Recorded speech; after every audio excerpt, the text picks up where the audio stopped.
রাজধানীর তেজগাঁওয়ে বিএনপির অঙ্গ সংগঠন স্বেচ্ছাসেবক দলের এক নেতাকে গুলি করে হত্যা করেছে দুর্বৃত্তরা। এ নিয়ে বিস্তারিত জানাতে ঢাকা মেডিকেল কলেজ হাসপাতাল থেকে যোগ দিয়েছেন সহকর্মী আল আমিন হোসেন। আল আমিন, এ হত্যাকাণ্ড সম্পর্কে কি জানতে পারলেন? অনেকে এটাকে টার্গেট কিলিং বলছে, কারা তাকে হত্যা করে থাকতে পারে, স্বজনরা কি বলছেন, আইন শৃঙ্খলা বাহিনী কি বলছেন? আরেকটি বিষয়, এই মুহূর্তে আরেকজন তো গুলিবিদ্ধ অবস্থায় ঢাকা মেডিকেলে আছেন, তার অবস্থা সম্পর্কে জানাবেন। তার আসলে বাবু সুফিয়ান তার বাম পাজরে গুলিবিদ্ধ হয়েছে এবং তিনি অনেকটাই শঙ্কাজনক অবস্থায় রয়েছে আমরা যতটুকু জেনেছি। তবে এই বিষয়ে গণমাধ্যমের সঙ্গে চিকিৎসকরা কিছু বলেননি।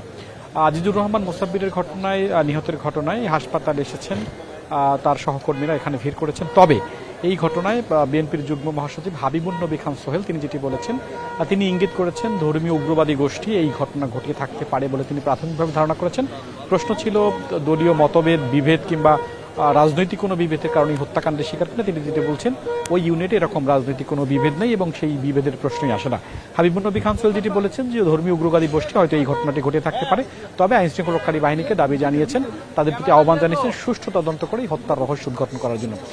এদিকে একই ঘটনায় ঢাকা 12 আসনের বিএনপি সমর্থিত সংসদ সদস্য প্রার্থী বিপ্লবী ওয়ার্কার্স পার্টির সাধারণ সম্পাদক সাইফুল হক তিনিও হাসপাতালে এসেছেন এবং তিনি যেটি বলেছেন, এই ঘটনায় তিনি আতঙ্কিত এবং তিনি দাবি করেছেন যে নির্বাচনকে পিছিয়ে দেওয়ার জন্যই মূলত একটি চক্র আসলে এই ঘটনা ঘটিয়েছে, যাতে আইন শৃঙ্খলা বাহিনীর চরম অবনতি হয় এবং মানুষের মধ্যে গণ আতঙ্ক তৈরি হয়, তাহলেই নির্বাচন পিছিয়ে যাবে এবং সেই দুরভিসন্ধি যাদের রয়েছে সেই সমস্ত গোষ্ঠী মূলত এই কাজটি করতে থাকতে পারেন বলে তিনি জানিয়েছেন। এবং তিনি যেটি বলেছেন, এই ঘটনায় তিনি আতঙ্কিত। তিনি ইতিমধ্যেই যেহেতু প্রার্থী, তিনি গানম্যানের একটি আবেদন ইতিমধ্যেই করেছেন স্বরাষ্ট্র মন্ত্রণালয়, পরবর্তীতে হয়তো সে বিষয়টি সরকার ভেবে দেখবেন। আর ইতিমধ্যে বিভিন্ন জায়গার নেতাকর্মীরা এখানে সে ভিড় করেছেন। কেন, কি কারণে এই ঘটনা ঘটলো, সবারই একটি প্রশ্ন। রাজধানীর মতো জায়গায় প্রকাশ্যে গুলি এবং সে ঘটনায় 2 জন গুলিবিদ্ধ হয়েছেন, 1 জন নিহত হয়েছেন, আর একজনের অবস্থাও সংকটপূর্ণ। তো সেই ক্ষেত্রে তারাও দাবি করেছেন যে এই ঘটনার সুষ্ঠু তদন্ত যাতে হোক এবং সেটা তারা বিচার দাবি জানিয়েছেন।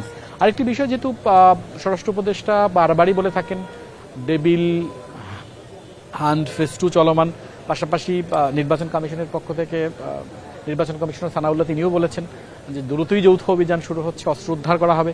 সেই ক্ষেত্রে এরকম একটি বিষয়ে যৌথ অভিযান চলমান সহ আইনশৃঙ্খলা রক্ষাকারী বাহিনী মাঠে রয়েছে, সেই পরিস্থিতি এরকম একটি ঘটনায় কিভাবে আসলে ঢাকা মহানগরের মতো জায়গায় সেখানে এই ঘটনা ঘটলো কিভাবে, সেই প্রশ্নের উত্তর স্বরাষ্ট্র উপদেষ্টা থেকে শুরু করে রাষ্ট্রের গুরুত্বপূর্ণ ব্যক্তিবর্গ যারা রয়েছেন তাদের কাছে চেয়েছেন। তার বিভিন্ন পর্যায়ের যারা নেতাকর্মী রয়েছেন তারা মূলত তারা বিচার দাবি করেছেন।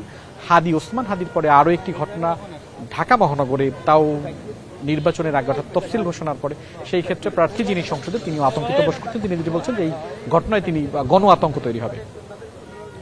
স্বেচ্ছাসেবক দলের নেতা হত্যার ঘটনায় ঢাকা মেডিকেল কলেজ হাসপাতাল থেকে জানাচ্ছিলেন আমাদের সহকর্মী আল আমিন হোসেন।